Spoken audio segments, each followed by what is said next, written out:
bahwa saya adalah hakim konstitusi yang berasal dari Mahkamah Agung yang telah meniti karir sejak tahun 1985.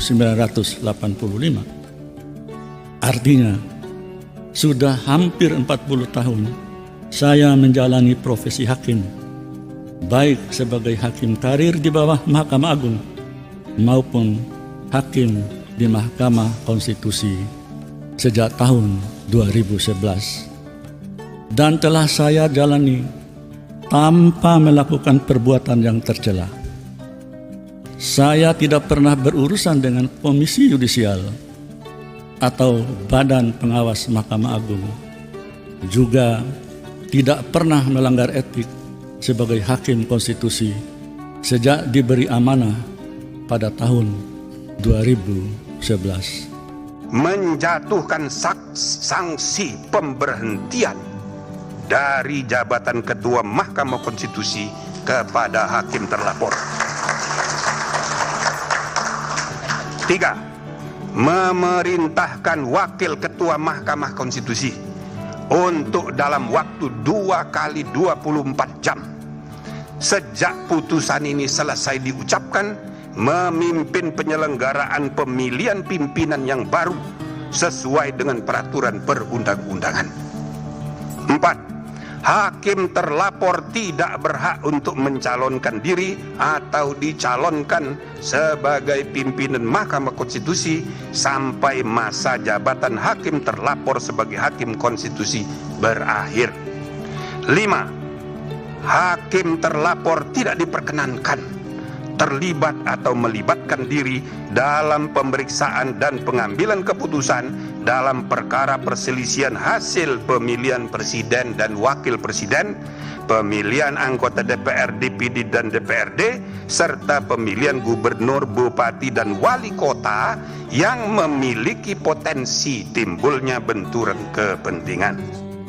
Assalamualaikum warahmatullahi wabarakatuh. Jumpa lagi dengan Ocha M Channel, channelnya berita dan gosip kesayangan Anwar Usman. Fitnah ke saya soal gugatan Capres-Cawapres sangat keji. Anwar Usman, pemberhentian sebagai Ketua MK tak sedikit pun bebani saya. Newsdetik.com.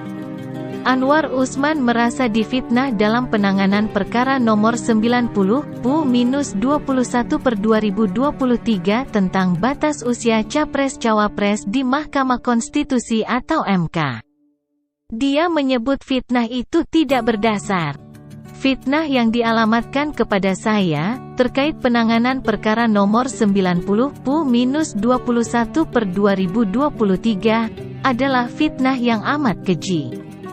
Dan sama sekali tidak berdasarkan atas hukum, kata Anwar dalam konferensi pers di kantor MK, Jakarta, Rabu tanggal 8 November tahun 2023. Anwar mengatakan tidak akan mengorbankan diri, martabat, dan kehormatannya di ujung masa pengabdiannya sebagai hakim demi meloloskan pasangan calon tertentu. Lagi pula perkara PUU hanya menyangkut norma, bukan kasus konkret. Dan pengambilan putusannya pun bersifat kolektif kolegial oleh 9 orang hakim konstitusi, bukan oleh seorang ketua semata, ucap Anwar. Demikian pula dalam demokrasi seperti saat ini. Rakyatlah yang akan menentukan siapa calon pemimpin yang akan dipilihnya kelak sebagai presiden dan wakil presiden, tambahnya. Sebelumnya, Anwar Usman dijatuhi sanksi pemberhentian dari jabatan Ketua MK. Dia dinyatakan melakukan pelanggaran etik berat. Putusan tersebut terkait laporan dari Denny Indrayana, Perekat Nusantara, TPDI, TAPP, Perhimpunan Pemuda Madani, PBHI, Tim Advokasi Peduli Hukum Indonesia, LBH Barisan Relawan Jalan Perubahan, para guru besar dan pengajar hukum yang tergabung dalam Constitutional Administrative Law Society atau CALS, Advokat Pengawal Konstitusi, LBH Yusuf, Ziko Leonardo Jagardo Simanjuntak, KIP, Tumpak Nainggolan, BEM Unusia, Alamsyah Hanafiah, dan Padi Hakim terlapor terbukti melakukan pelanggaran berat terhadap kode etik dan perilaku hakim konstitusi sebagaimana tertuang dalam Sabta Karsa Utama, prinsip ketidakberpihakan, prinsip integritas, prinsip kecakapan dan kesetaraan, prinsip independensi, dan prinsip kepantasan dan kesopanan, ujar Ketua MK Jimli saat membacakan putusan, Selasa tanggal 7 November. Menjatuhkan sanksi pemberhentian dari jabatan Ketua Mahkamah Konstitusi kepada hakim terlapor, sambungnya. Masih dari newsdetik.com, Anwar Usman. Pemberhentian sebagai Ketua MK tak sedikit pun bebani saya.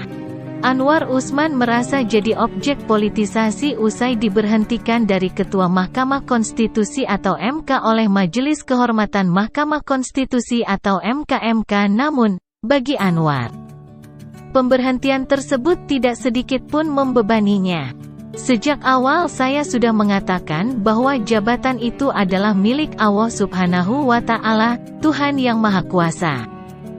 Sehingga pemberhentian saya sebagai Ketua Mahkamah Konstitusi tidak sedikit pun membebani diri saya, kata Anwar dalam konferensi pers di kantor MK, Jakarta, Rabu tanggal 8 November tahun 2023.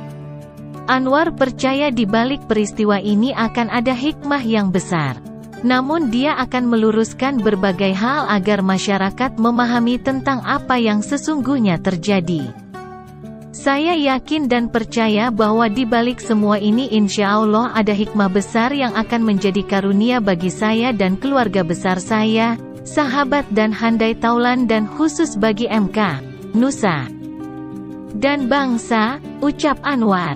Selanjutnya dilansir dari pojok1.id, 5 kesalahan Anwar Usman sehingga dicopot dari Ketua MK, Anwar terbukti dipengaruhi pihak luar, menurut Jimli. Hakim terlapor terbukti dengan sengaja membuka ruang intervensi pihak luar dalam proses pengambilan putusan nomor 90/21/2023, sehingga melanggar Sabta Karsa Utama, prinsip independensi. Penerapan angka 1, 2, dan 3. Kesalahan keempat dan kelima, Anwar Usman terbukti tidak mampu menjaga prinsip kerahasiaan suatu informasi yang bersifat internal. Karena berbicara soal perkara yang belum diputus di muka publik, di mana ceramah Anwar Usman mengenai kepemimpinan usia muda di Universitas Islam Sultan Agung Semarang berkaitan erat dengan substansi perkara menyangkut syarat usia capres dan cawapres, sehingga terbukti melanggar Sabta Karsa Utama, prinsip ketidakberpihakan, penerapan angka 4. Hakim terlapor dan seluruh hakim konstitusi terbukti tidak dapat menjaga keterangan atau informasi rahasia dalam rapat permusyawaratan hakim yang bersifat tertutup, sehingga melanggar prinsip kepantasan dan kesopanan, penerapan angka 9, pungkasnya. Dalam perkara etik ini, Ketua MK Anwar Usman mendapat sanksi pemberhentian dari jabatan Ketua MK oleh MK. Demikian, semoga bermanfaat. Wassalamualaikum warahmatullahi wabarakatuh.